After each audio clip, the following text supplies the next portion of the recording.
everyone, it's James. And Stephanie. So we've been RVing almost 15 years now. Can you believe that? Wow. Okay. And most of those trips have revolved around bicycling. Yeah.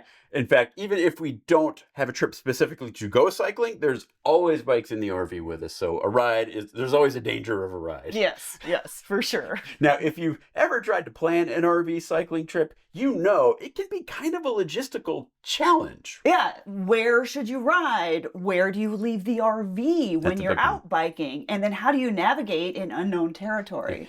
It's a lot to figure out. Yeah. So we just got back from an RV cycling trip to Colorado. Yes. It was awesome. It was beautiful. We'll show you all that.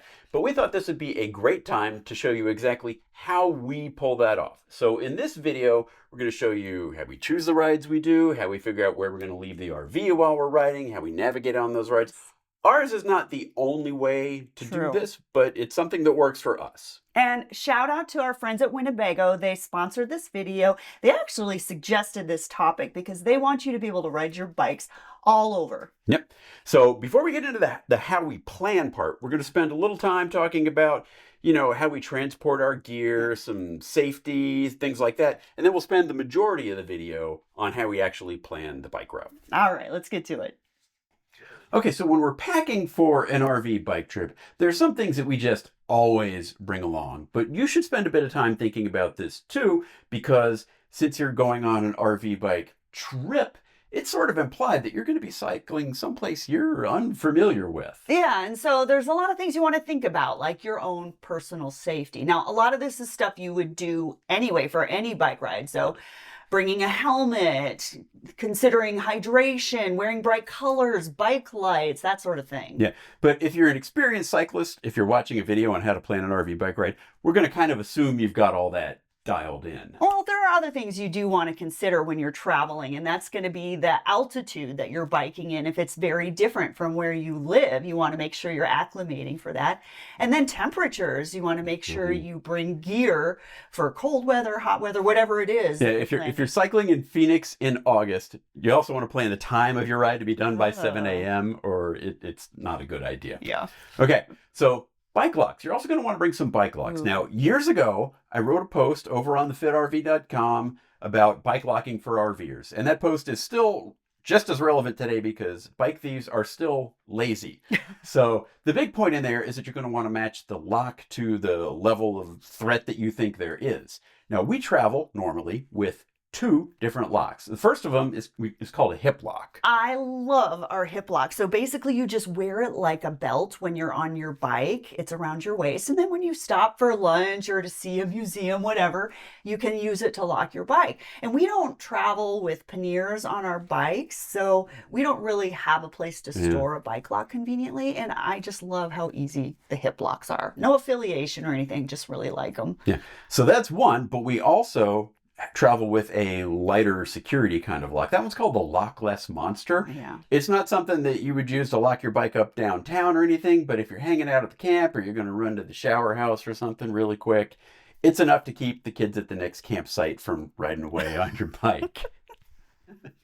Okay, so now let's talk about transporting your bikes. And we're really fortunate here in that we are traveling in Winnebago Echo. And Winnebago Echoes, they come with a gear garage. And in ours, James made this awesome slide out bike tray. So it's so easy for us to throw our bikes on that and transport them. Yeah, and that keeps the bikes inside. And in general, it's always going to be preferable to transport your bikes inside if you can work that out. So they're secured from thieves if they're inside, and they're also out of sight of the, nobody even knows what's in that gear garage. So not only do we transport the bikes in the Echo's gear garage, but we'll also store them in the gear garage overnight at the campground. Yeah, it's always the best way to have them inside, but it's not always possible to have your bikes inside the RV. And even in our Winnebago Travato, which we got 2 transport bikes inside. Once we got our cat Mel, we didn't have the bike space inside anymore. We needed that space for his litter box. So then we started using the Travato's bike rack. Right. Now, there are a lot of different bike racks out there, many different ways to solve that problem. But in general, for bike racks, I prefer racks that are higher up for a few reasons. It keeps them harder to access for thieves. It's harder to get a crowbar and something up there, right? That's number one. Number two, it keeps them out of a lot of the road grime by being higher up. If you ever look at the back of your RV after a trip, imagine that dirt on your bike. No, Not no, good. thank you. And then the third reason is, and I hesitate to say this, but if you get rear-ended or if you back into something, there's a chance that your bike on a up-high bike rack may survive. And if you have valuable bikes, you would appreciate that. Yeah. And now there are things that you can do along with a bike rack. There are also bike covers. There are Yes. hard shell cases that are kind of on a rack. Yes, and you also want to make sure you know the weight limits. Bike racks have weight huge. limits, and with e-bikes being so heavy these days, you want to make sure you're not going over your bike rack's weight limit. Right. We've also even tried things like we had a trailer that we would pull the bikes. George, there's a whole YouTube series on James pimping out our bike trailer, George. We still have George. Yeah, we don't bring him much anymore, but No, we don't need him. We have the Echo. all right. So now you know what you're going to bring, right? And you know how you're going to get the bikes there. But when it comes to the where, a lot of that planning happens on the computer. So let's jump over here and dive into that. So when we start planning a cycling route, we start by asking two questions. One, where are we going to ride? And the other is, where are we going to overnight to do that ride? Right. And for us, the first of these questions on this trip was pretty easy. If you've ever driven I-70 through Colorado, through the mountains, you've probably seen there's a paved trail. Yeah. Runs right alongside the interstate all through the canyon. It's beautiful. And we've always been curious about it. So we decided, let's try to figure out the details about that trail. So Right. that's where we started. Right, because if you've never been to an area before, you wouldn't have seen the trail if we had never Right. been there. So you've got to start somewhere, and a good old Google search will at least get you started. Yeah, and that's exactly what I did. I looked up on Google, what is that trail and what are the best parts to do and see? And what we learned from that search is people like to ride out of Glenwood Springs on the trail. That's a really pretty section. And then east of Vail is the other section. So, okay, Glenwood Springs, Vail. Now we were honed in on the two areas we wanted to know more about. Right. And this trail, this is just plain old Google Maps right here, which is not necessarily made for cyclists, but there is a cycling layer you can turn on, and then it will show you popular cycling routes in bright green. And so here, this is popular enough that the section out of Glenwood Springs shows up on Google Maps. There it is. Okay, we're on the right track.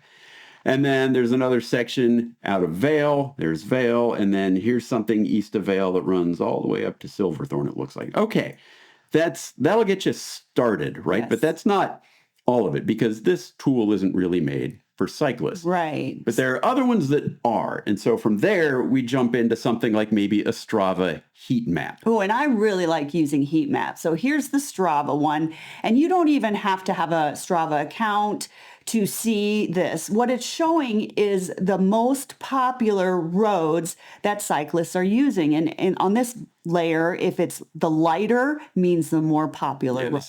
This is white hot, this Yes. section out of Glenwood Springs. Yes. And you can zoom in and you can see, all the roads that are kind of glowing. That's sort of the heat map of where people ride at least when they upload their rides to Strava. So there's a section out of Glenwood Springs. Okay, Yeah. that checks.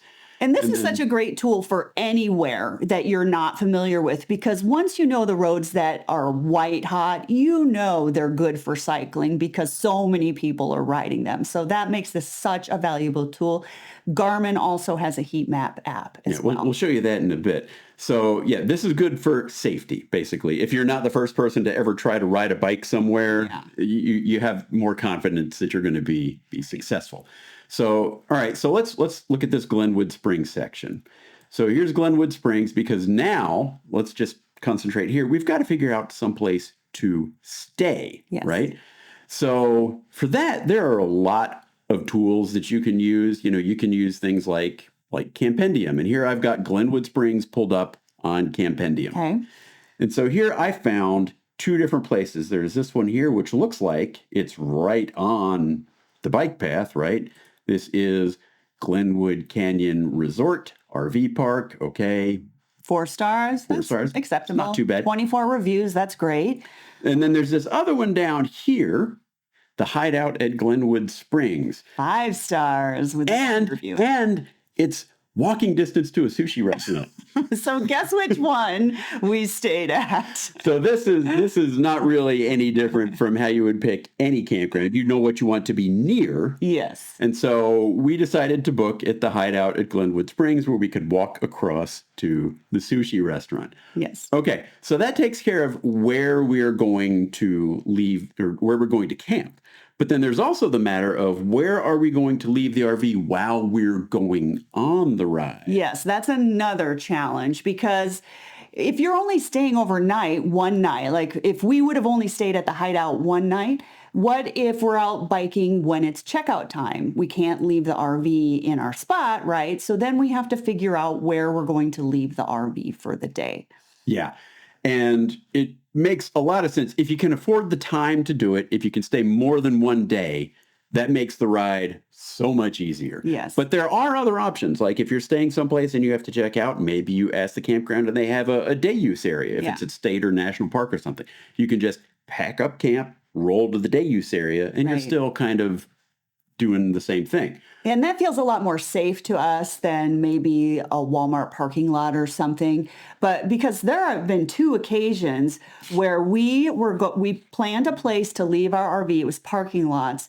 And both times we ended up not staying because it did not feel safe. So we had this wonderful ride planned twice in Vegas one time. Yeah, I'm pretty sure that was a drug deal gone in the other part of the parking lot. In Oregon, somebody was really scouting out our bikes, and it was a questionable person, and they were asking us some strange questions in the parking lot, and we ended up leaving. Yeah. So staying at the RV park or figuring out where to leave your RV in general, it's a big deal, and we spend a lot of time on that because we want to keep our RV safe while we're gone. Yeah. So in a campground where you've got a spot reserved, in fact, we've even done things like reserved a campground for an extra day so that we could leave the RV there because we feel safer there than we do just parking at the Target down the road. Yeah. Especially if we're going to be on like a 3-hour ride, right? Yes. So in this case, we've booked at the Hideout at Glenwood Springs, and we know we're going to leave our RV there. Now, for the other part of this,